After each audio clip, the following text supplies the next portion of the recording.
you have a document that's got a relationship to some other part, make sure there really is a part of the appropriate type at the end of that relationship. Exactly, that kind of thing. So those things.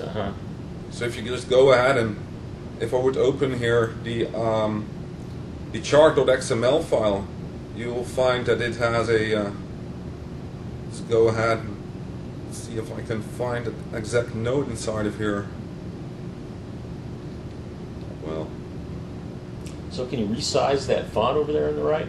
I can. That's another feature I will be working on in the near future. Consider that a feature request. Consider that a feature. That's one of the things I noticed myself as well. So below here you might find an RID1.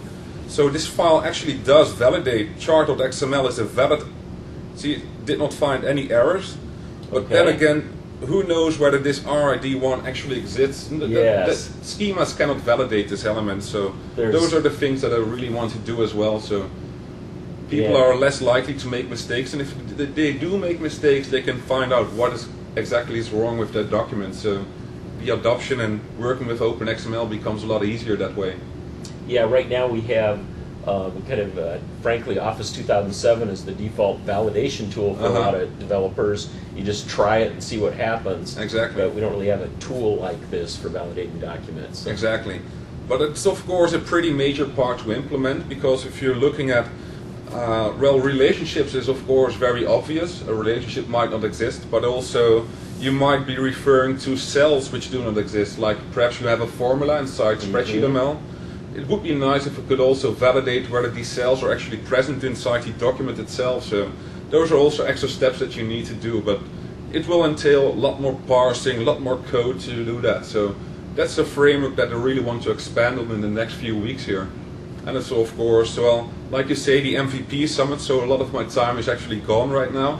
So that's probably something which will be in the next coming month or so. We have a long flight back to Europe tomorrow. You can get a lot of work done on that. Well, that's actually true, because I've been doing some more Open XML work in Paris, for instance. And well, one of the nice things is that a flight over there really enables you to have a few hours of pure development time, which you really require no interruptions. And well, I've noticed that after Paris, the application all of a sudden did all this cool stuff that it didn't do before. So, yeah, absolutely, traveling is good for development, probably.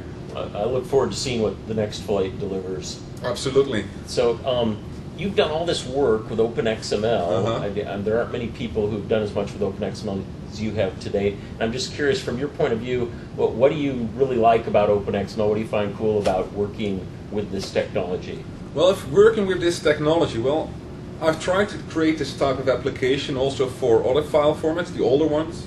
And one of the cool things about Open XML is that it actually allows me to create this types of business applications, so I can actually see what's going on in a document. I can create an explorer, an editor for it, and well, that's one of the cool things. It's just basic technologies, XML and zip. And well, if you look at that, it's available on almost any platform. So one of the things I might be thinking of is also creating a Java-based version of this application, and that's pretty easy to do as well. Just a different technology, but the same basics apply there. So maybe you can get. I know you have a colleague, a friend that we've all kind of talked about possibilities for APIs. Julian has done some Java work. I know this week you've met with a bunch of people to talk about this. You can talk about where that's headed. Yeah, that's something I can discuss a little bit, because of course, well, if you do Open XML work, you'll find that there is an API for the packaging stuff going on here, but like an abstraction layer which says, well, this might be a paragraph containing some properties, that's not present. So it's all XML based work, and for those working with XML, you'll find that it takes quite a lot of code to do a little bit of XML.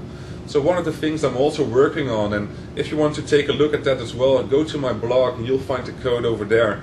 And I want to build an abstraction above Open XML, which uses the packaging API for the packaging stuff, but it allows you to create code like a document.paragraphs.add, creating new paragraphs.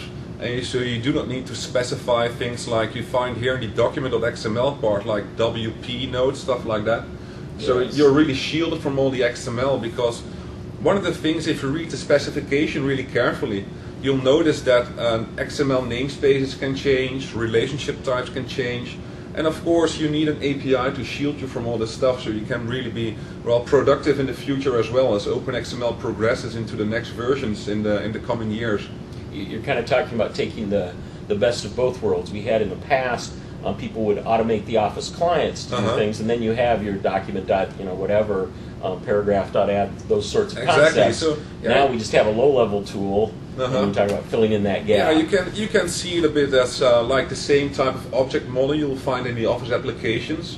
So something in that range is something I will be working on. But one thing I really want to nail down right at the start, from the get-go, is the correct architecture for doing that. So it of course takes a lot of research to see how Open XML is structured exactly, so that the architecture does allow you to create all the XML elements in a nice object model fashion. So, and I don't want to change the API in a year from now if I'm starting to do spreadsheet ML, for instance, and I notice that the API does not function for that as well. So a bit of research to do there still before I really can go forward with that element.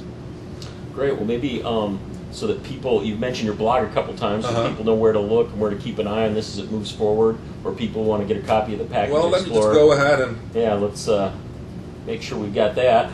So here you have it. It's let me just go ahead and save this one out. So for those interested to download this type of code, you can just go to the blogs.infosupport.com/WouterV. That's actually in the main place where I will be posting all of my code. And there's a link there to Codeplex. I'm just gonna go ahead and place all the code in Codeplex so everybody has access to it. And I'm kind of a Visual Studio kind of developer, so I really love the integration with Visual Studio there. So that's the main reason for me to choose it, to dump all the code there. So it's totally royalty free, so there's no hesitation to start using the code here. Great. Well, thanks for taking the time, Wouter.